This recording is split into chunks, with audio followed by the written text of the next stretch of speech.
Hello, and welcome back to Crazy Dave's Kitchen, where today we're going to be making a French apple cake.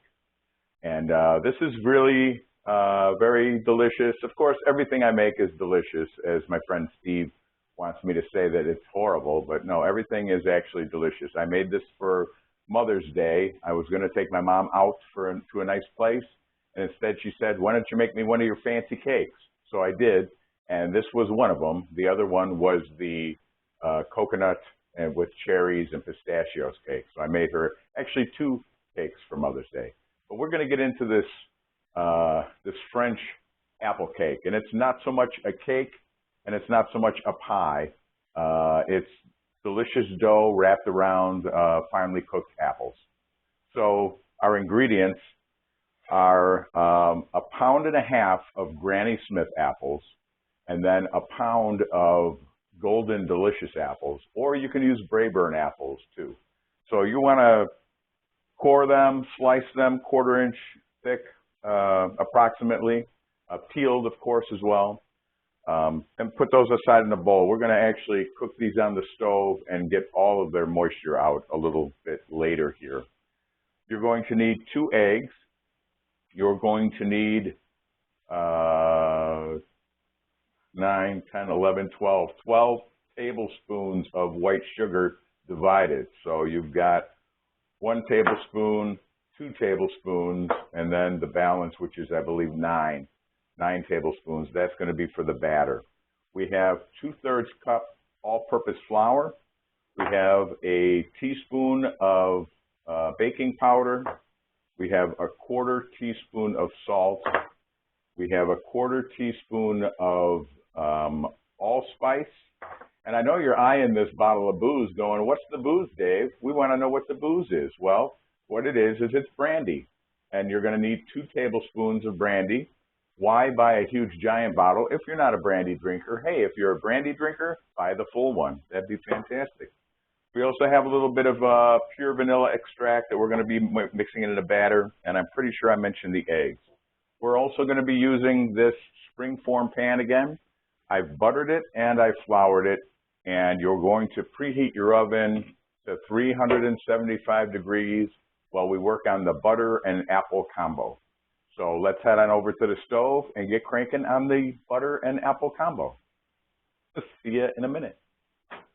Okay, so I took 1 stick of salted butter. That's the other secret ingredient that I didn't mention. So I took 1 stick of salted butter. I put it over medium-high heat in this frying pan, and we're going to just keep moving this around until the milk solids pretty much just turn brown, and then we're going to put it into a heat-proof bowl. So you can see the bottom there starting to turn a little bit brown, just like so. This all sort of happens rather quickly. We don't want to burn it, but once you start smelling a nutty flavor, once the stick of butter evaporates, we're going to take this bowl. We're going to just pour our butter right into there, and you can see it's nice and brown. Now, while still being over the heat, anything that's left over, we're going to go ahead and add our apples to this pan, along with the sugar and the salt. And we're going to give this a stir. And this is going to take a little bit of time. Once we get these all coated with the residual butter that's in the pan and mix up the salt and the sugar, we really want to cook these apples until they're dry. Now, I know it's going to be a little hard to tell if they're browning, because right about when they start to brown, that's when we're going to stop this process. But we're going to see a lot more liquid here come out very shortly.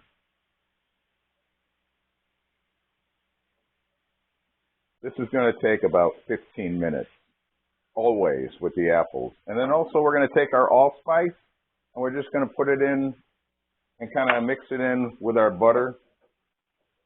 Okay, you can see these are starting to get rather dry. It's been maybe 20 minutes, not 15, but these apples contained quite a bit of moisture. So you can see most of the steam that was rising. There's still a little puff every now and then, but these are getting to look pretty dry. And we've kept the flame at that medium-high heat to get that out. So now that these are just about dry, we're going to go ahead and add our 2 tablespoons of brandy to the apples. And then we're going to just cook that off until that evaporates. And we're going to move the apples over onto a baking sheet and let them cool to room temperature while we go back and mix up the batter. If I could stop flying these things onto the floor, that would be fantastic.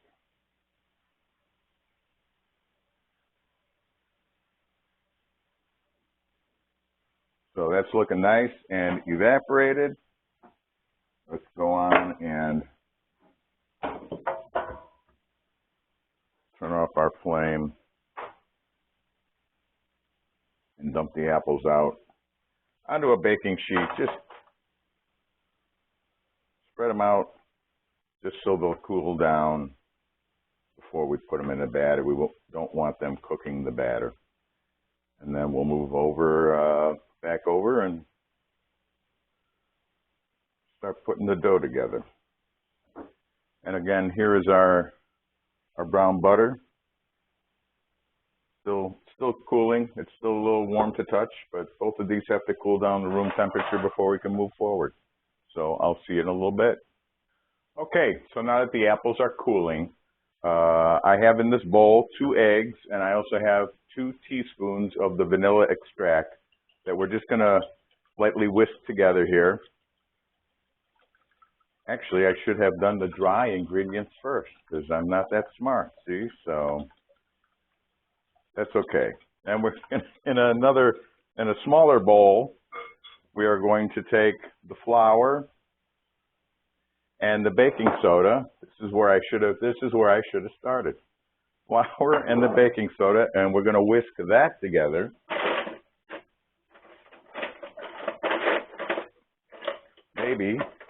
Maybe not.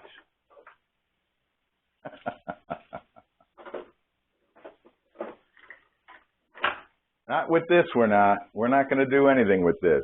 This is not a whisk anymore. All right. Let's reconvene, shall we?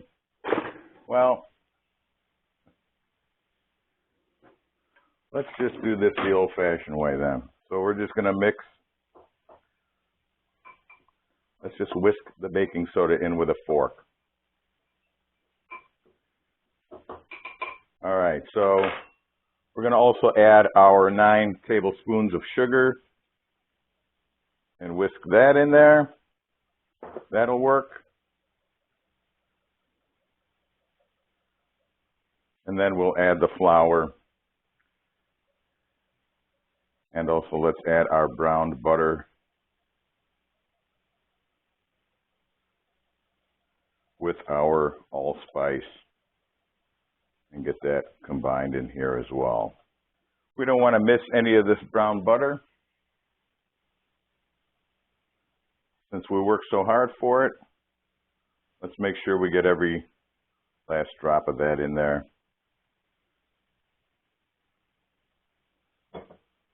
Like so. Great. All right. Now I remember what I'm doing, right? Right.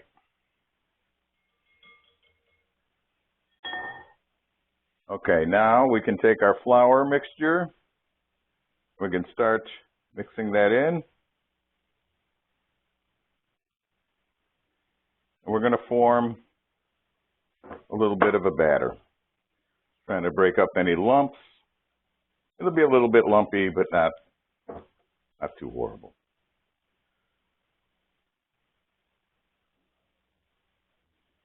So we've got our batter in there pretty well.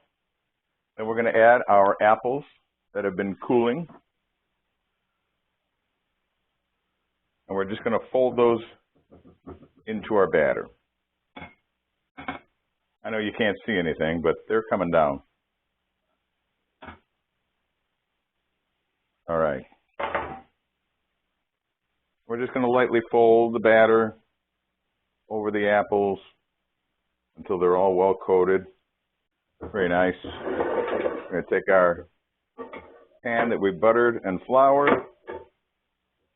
We're going to make a big mess, and we're just going to slip these right down into the pan, just like so.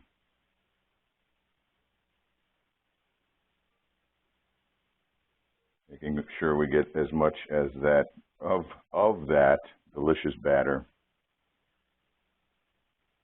with the brown butter and the allspice.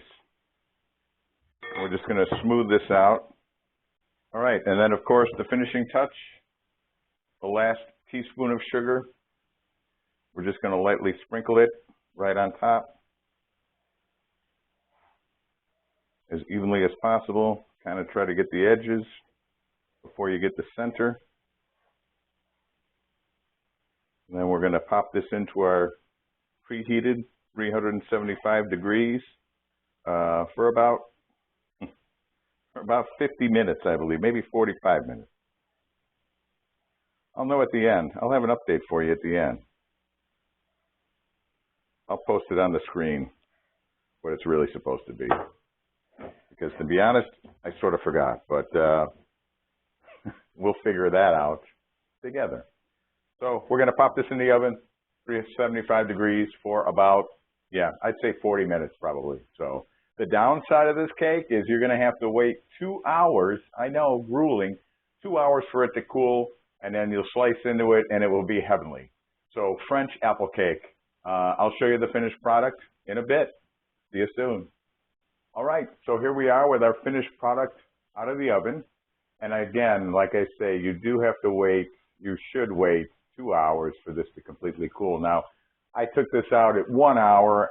I know that the center is still not quite ready to cut into. So I'm going to wait while I'm finishing cooking up something else for dinner. However, this is the finished product of the French apple cake. It's very good. It's more like a cake wrapped in apples. You can see how it baked out, and it was actually 40 minutes at 375. So sometimes I forget the little details, but it all comes out in the end. So enjoy your French apple cake. Thanks again for tuning in to Crazy Dave's Kitchen. 81 current subscribers. Every time, like I say, we keep on climbing. Keep spreading the word. I appreciate it. And we will see you next time here at Crazy Dave's Kitchen.